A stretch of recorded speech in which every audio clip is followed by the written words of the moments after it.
The feelings of sadness and loss when kids grow up and leave is something that we've called empty nest syndrome for years, generations now. But those feelings aren't just for high school, graduation, and college and kids moving out. But parents can feel that even as our kids leave when they're really young, like for kindergarten or in preschool even. Well, Shari Leid wrote this book.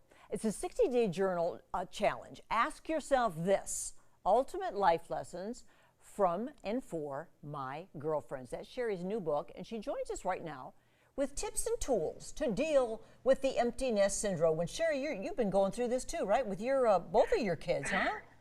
I have. This is so timely. I just flew in from Los Angeles last night to Seattle after dropping my son off in college. Last week I was in Florida helping my daughter move into her college dorm.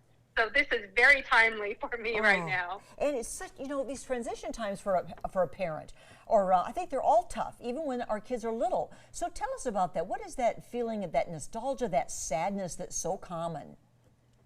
Yeah, you're right. This could happen at any time. We talk about it, with moving our kids to college, but I happen to have girlfriends who have kids, going into middle school, going into kindergarten even, and this feeling that parents have kind of a grief, a loss. Sometimes it comes from fear too, not knowing if your child's going to be okay, or at least having that bit of anxiety. This can happen at any stage of life. And as far as empty nest goes for parents whose kids are really leaving the coop, that affects about 20 to 25% of parents, and it can affect a couple very differently. Even a couple that's living together, they could have very different feelings about the different stages of their kids' lives. Do you find, Shari, that this is more a female feeling, or can the guys, the dads, also go through this?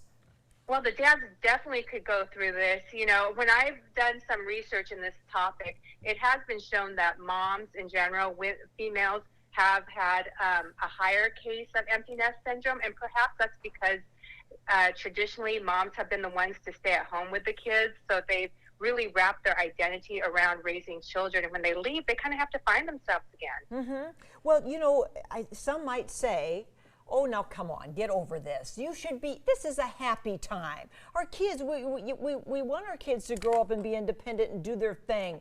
So just stop feeling, just move on and stop being sad. How does that work, Shari? Well, if only that was so easy, right? It's like telling someone who's angry to just calm down. Calm down. That doesn't work. One of my tips, I love to have clients, I'm a life coach, so I work with a lot of women, especially who are going through this transition. And one thing that I love to challenge them to do during this time, if they're feeling that sadness and that grief, is to challenge themselves to do something new, something outside of the box that's a little uncomfortable for them, that gets them excited, but also it has a bit of that fear factor because it is a bit outside their normal realm. And it could be anything from, joining a new volunteer group to signing up to run a marathon. Or I have a girlfriend who is single, or was single, and she decided to challenge herself to 21 dates in 21 days. Oh my! Which was incredibly outside her comfort zone. But talk about a energy shift and a mindset shift.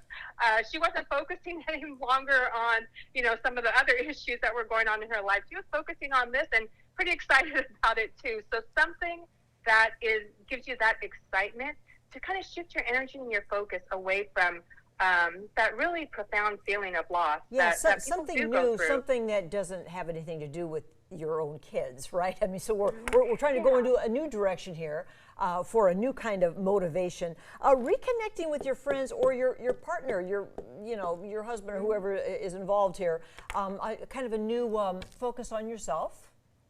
Yes, definitely. So you're focusing again, taking the focus off of the loss that you feel, the change in relationship with your child, and focusing on other relationships, whether that's, with friends. And if it is, I would challenge you to make a date with 2 friends for the next month in September sometime, or even with your partner. Like my husband and I, we've been married for 25 years.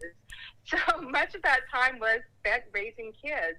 Now that they've gone, to reconnect and actually start dating again is something new. And that could be exciting. I like your last point about writing a personal mission statement, and maybe you've never done that in your life, but if you're a mom, chances are that's been your mission, and now you need to redefine that. So so something is some new purpose and passion, and write it out. Yes, absolutely. Businesses do this all this time, right? Mission statements are about why you exist and what is your purpose. And chances are, well, especially for those parents who have kids going maybe into college, we're in our last half, to tell you the truth. We're in our last half of life. And we, though, have the resources and the confidence that we didn't have when we were younger. Such an exciting time, and we become more purpose-driven, I believe. So to write out a mission statement and to take the time to say, this is why I'm here, this is why I'm showing up, this is how I want to show up, and this is why I believe my purpose to be, can be really empowering, and it takes the focus on you and the opportunities that you have ahead versus, what you may feel that you've lost in the the best is yet to come. We can really believe that, and it can really happen. You could enter into this new purpose. And we're showing all your info now, and imperfectlyperfectlife.com is where you can find Shari and the book. Ask yourself this. That's brand new, just coming out, Shari. So congrats on that, and thanks for the great advice, and congratulations on your your new life as you've seen your kids grown and flown. Good for you. Yes, thank you so much. It's a pleasure always to speak with you. Yes, thanks, Shari. Bye now. Bye bye.